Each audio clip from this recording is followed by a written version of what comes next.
everyone. Thanks for joining us for Higher Ed Matters, MediaCross's new podcast about all things higher education. And with me today, I have our CEO, Jennifer Umali. Seemed fitting to have the leading lady on our initial episode, right?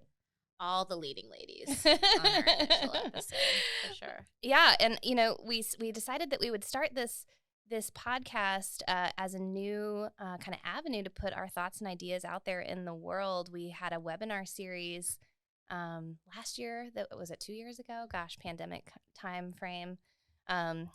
It's hard to remember exactly what happened from year to year these days. But we Other than great things, yes, great things happen year over year for sure. But we had the webinar series, which focused a lot on admissions and enrollment. But as we started to talk about different kinds of content we could put out there in the world, we work with colleges and universities in so many different kind of facets and respects and different areas that we thought we'd bring this podcast to light and bring a lot more voices from the agency into the conversation. So thanks for being part of the first one. I'm honored. I think that, because MediaCross has only been in the higher education industry for 6 years or so, sometimes I think there's a misconception that we're new to the scene, but we're actually pretty old and seasoned, and we've been established for so many years. Tell me a little bit about kind of a brief history of who MediaCross is. So, yeah, MediaCross started, I want to say 1987 as a branding-focused organization that was there to help with lead generation for our customers in the B2B space primarily. Mm-hmm. When I joined the company, and it'll be 21 years on April 9th, when I joined the company 21 years ago, again, mostly business to business. There was a few recruiting customers that were on board.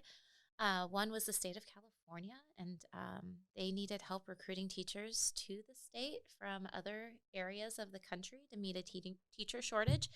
And there was just a really innovative approach that the team at the time took to that. And that kind of built our foray into the recruitment space. Mark may say it started earlier than that, but that is to the best of my memory, Mark, where we were. And that then moved into working with government agencies and helping them with their marketing and recruitment goals. And then I guess probably 7 years ago, we started the initial conversation as to what it would look like if we were to apply all the lessons learned from lead generation for our customers and our clients brought it to the higher ed space. So. Yeah. Why did you choose higher education? Because obviously there's other industries. MediaCross is pretty multifaceted. What drove you to higher ed? Well, one, you were there, and so no. We were looking for something that had a renewable source. So we had worked with some private companies that were doing some recruitment for ERP type programs. And you could help them build a strategy and messaging that they would use during that period of time, but then it went away, right? Mm-hmm. Like then the ERP was completed and it went away.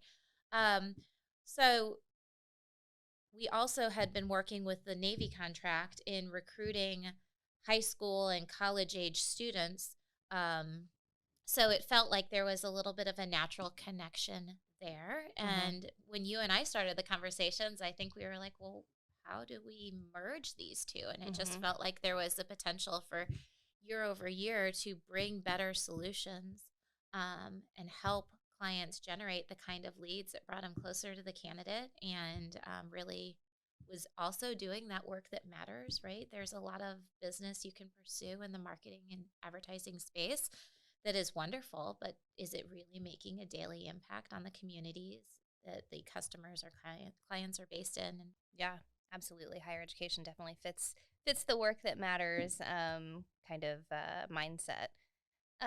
We've worked in recruitment, marketing for years in those kind of, the government agencies and things that you talked about.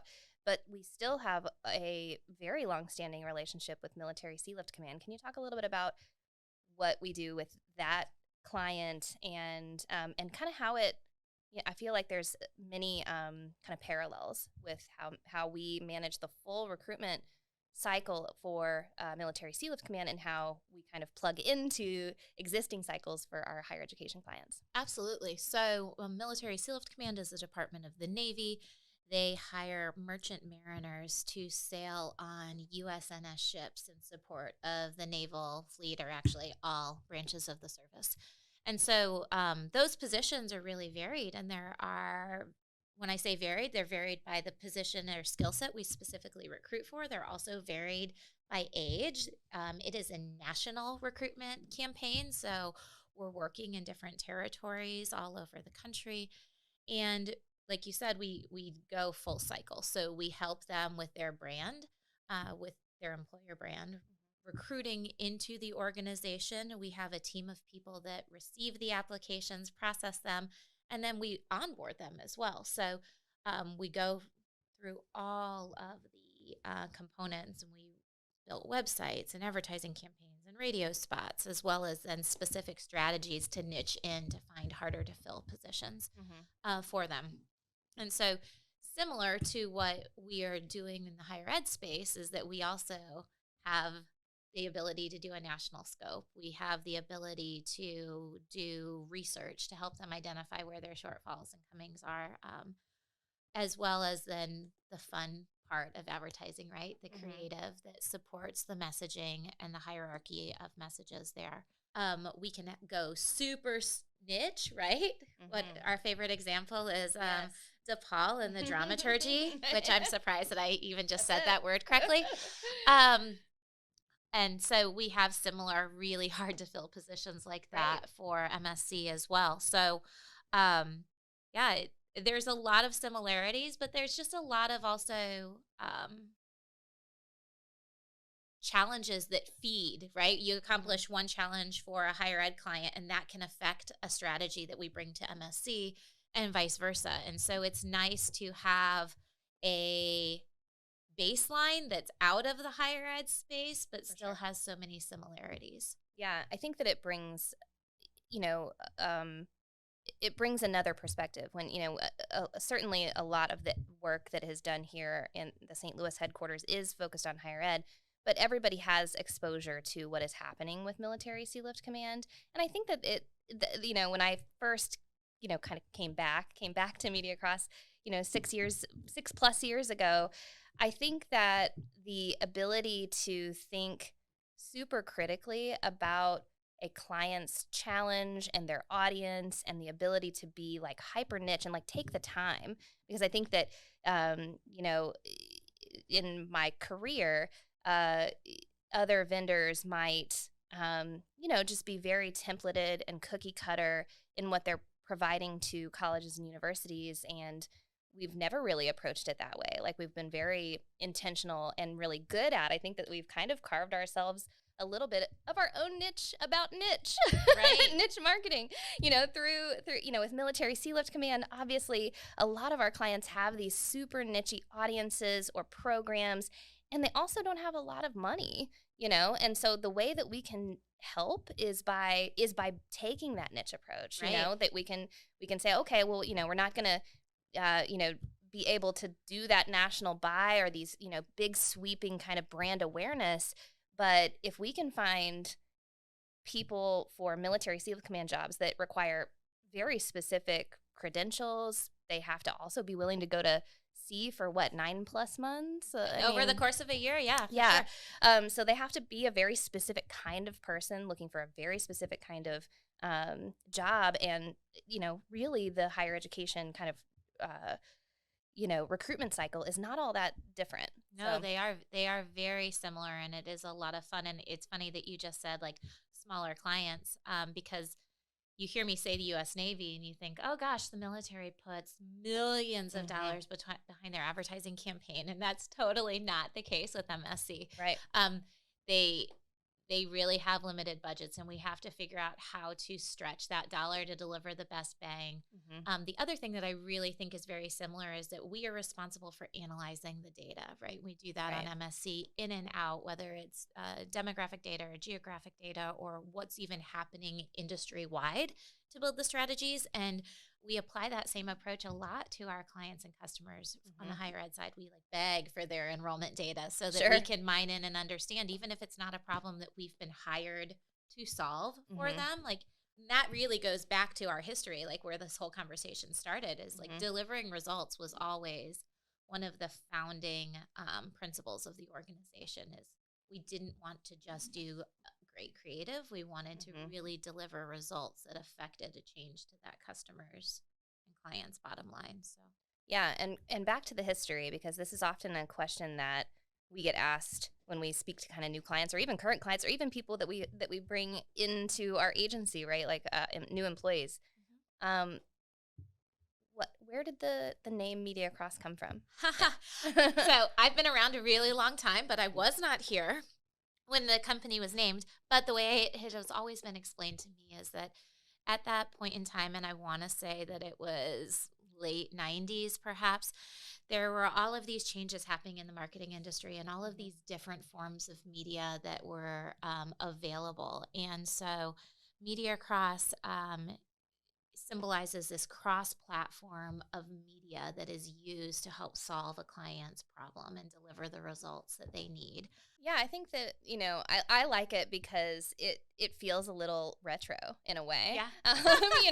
Because it really was named when multi-channel marketing became a thing, you know? We're not trying to be something that we're not. We are definitely grounded, in our history with all this different kinds, adapting different channels for the audience to make a very results driven multi-channel campaign work. Right. And that's kind of that's what we do day in and day out, and I think it fits us well, but also has that little bit of a retro, like I kind of want to do like a throwback version of our logo someday. We've been a lot of different colors. I was just sitting here trying to remember the initial tagline, building brands and creating customers, I think is what it was when I started. And I think that we still really work to deliver on that. Absolutely. You've had the opportunity over the last, 6 or 7 years to go on some discoveries. When we first started out, we had a little roadshow of our own. The Jen and Jessica We did. show. We did. It was conference amazing. Presentations. We would go to discoveries together. What do you like about, having that exposure to a new industry, and something that I've kind of always been, or for many years been a part of? What do you like about working with higher ed and working for colleges or with colleges? I think that there's just this amazing energy associated with it. And, as the world around us is changing with respect to marketing and how people make buying decisions or, life future decisions, it is fun to be working with a lot of times a young group of individuals considering their next steps, because you hear just so much good insight from how they consume media and what motivates them. And I also have a Gen Zer under my roof, and it helps make life a little bit more relevant in the Umali household. But I also think that there's just a wide spectrum of needs out there. And so it's not boring. No day is like any other. You might have smaller institutions that you're working with that on the outside or an 18-year-old might think are very similar, and you mine in and you understand what's really going on and where the pain points are, and they're very, very different, and they have such amazing offerings, both of them. And so it's fun to highlight how you bring those to the target audience, whether they're 18-year-olds or veterans looking to go back and use their GI benefits, or they are adults looking for that next career. It's so varied and impactful across the board. It's one of our guiding principles here. It's continue to pursue that lifelong learning. And I love to be able to work with organizations that, that's their daily bread and butter. Yeah.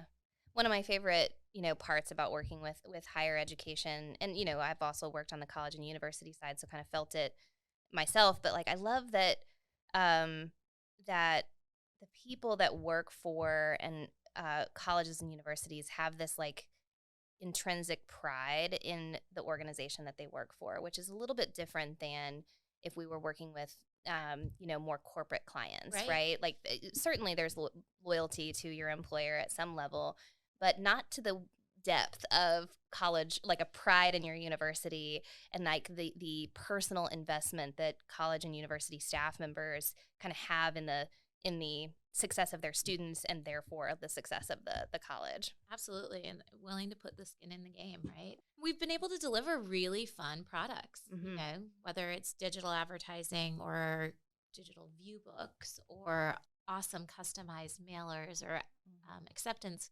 pieces. It's been a lot of fun to kind of, in a world that seemingly is pushing towards this like online presence, colleges and universities still have a large foot in the print and like really cool marketing pieces that are delivered in your mailbox. And so it's fun to also have now an amazing portfolio Right. of work that we've helped develop for our clients. Yeah. I love that, that the thing about MediaCross is that we're not, you really won't find us saying, no, that's not something that we do. Even if it isn't, we're going to find a way, to, even if it's not something that we've done before, and I'm sure that Josh and I will have a podcast episode about VizVid someday. Oh, yeah. But, that's a great example of, when Josh was a client of ours, he had just a big idea that involved personalized video. And I remember getting out of the meeting with him in Raleigh and calling you and being like, this is what he said. And I don't know how to do it, but I think we can. And you were like, yeah, I think we can. And so I came back and we, you, me, and Mike, like whiteboarded for a few hours and figured it out. And I called him back and I was like, I think we can do it. And I think this is how we can do it. And he was like, sign me up. It was, and that is our mentality. I think that that's what's fun about MediaCross too, is that we have a very solid foundation, but we think like a startup a lot of the all time. the time. Yeah. And that's so fun. Sometimes a little stressful. It is. Yeah. I mean, we didn't pull anything over Josh's eyes to say like, we're going to build this bike while we ride it. Right. But we're going to ride it together. Exactly. And that when you can collaborate with clients like that, it develops such amazing results. Right. And so it's a lot of fun. I think that that's quite honestly part of the reason our relationship with Military Sealift Command has been so strong, is because, we just overhear them talking about a pain point and you start to think like, what can we do to provide a solution that would help solve that challenge for them? And again, it's the approach that we've taken, I honestly think, over the last 30 plus years that the company's been around. And as long as it's on my watch, it'll be the approach we take moving forward. Is there anything else that you think that we bring to the industry that's unique or that you don't see everywhere? I mean, you can answer this question in 500 different ways, right? Everybody's like, our enthusiasm and our passion. And yeah, we for sure have those. I think that our approach is that whether you are paying us to solve a problem or not, if we hear something and see something that could make your challenge go away or push you in a different direction to help overcome it, we will talk to you about it. And it is not because we want to get paid for it, right? It's because we truly work to become an extension of your organization and build that really very natural partnership. Customer first is truly, one of our guiding principles. And I think that while a lot of organizations say it, it's the one thing that our clients repetitively say about working with us. And that means more to me than anything we could come up with, right? Is that there is such a tremendous focus on serving the client and finding the pain point and helping overcome the challenge. And they really appreciate that. So, yeah, absolutely. And I the thing that I also wanted, when we first started this endeavor together, like what I wanted to bring, or I wanted to maintain, obviously it's something that MediaCross has always done well, but on my college side, experience, I often felt like vendors or partners like us would come in and kind of tell us that we were doing it all wrong, or that they knew more than we did about our own college or university. And I think we have, with that kind of really intentional client service, paying attention to how client service is done, It does take, part of it is humility, and part of it is, respecting that the person across the table from you knows just as much. Like we're experts in, you know what I mean? We're experts in higher ed or marketing, or we've got, experience. And I think that what we bring to the table is that we work with so many colleges and universities that we can see the forest for the trees, right? Where, so sometimes when you're so close to your own brand or, your own challenge, you can't even tell, you can't see what the whole landscape looks like. Or you just assume because customer A had this challenge that must be customer B's challenge as well. And that's not always the case, right? Like when we talked about those different similar size institutions, just because they're struggling with this issue A does not mean that they are, right? So having that ability to see the forest for the trees, but then also see the trees and hear the trees is important. I made the mistake once very early in my career of going into a conversation and I thought I was listening. And I started my response with, well, in my professional opinion, and that set the hair on people's necks up. And because they thought that I was diminishing what their professional experiences had said. And that's not it. But that was a big fail forward for me. And, a humility pill that I had to swallow. But it has shaped the way I think we've tried to build an organization from that point, because like you were saying, it is so important to be able to hear and absorb the incredible expertise that is right at our fingertips with our clients. And whether it's because they have that affinity with that one brand, or they've worked in the higher ed space for a really long time. And so they know a lot and have a lot of great insight to share. Yeah, and most of them just don't have the time to do, that they don't have, they have a lot of the skills or abilities or thoughts or ideas, but they can't execute on all of the things, or they might not know as much about digital or something, one area. Right. But their advice and their insight into the project, I truly believe, without, that makes our campaigns, perform the way that they do. Absolutely. Because we listen so well. Yeah, it's a big part of who we are. Anything else that you'd like to share about MediaCross on this first episode? First ever episode. No, I mean, it's just been so incredible the last 6 years. The last 21 years. I didn't think I'd be here longer than a year. And I'm so proud of all of the work that we are doing. And it's amazing to look at the customers and the clients we've served and see the impact that we've made alongside the clients towards their goals. And so writing a really incredible story alongside of our clients. And we're not in the early stages right now where we were trying to figure out how do we get their attention. We've done some amazing things. And I know that we will continue to push that envelope and deliver amazing solutions. Some will work right away. Others won't. We will, be nimble and flexible and turn and support the customers. For sure. And, that's really what this podcast is, kind of the next evolution. Right. We hope to talk about all different areas, have guests from all different offices and perspectives on the higher education industry. I hope you'll come back and talk. Maybe we'll do our veteran recruitment presentation in podcast form. I would love that. Absolutely. You know that I have an affinity for serving that audience, so I would love to. Yeah. And I can't wait to hear all the episodes. I don't get a preview of them. So I am going to be sitting with bated breath listening to all the great things. Well, thanks for joining me for this first episode. Thank you.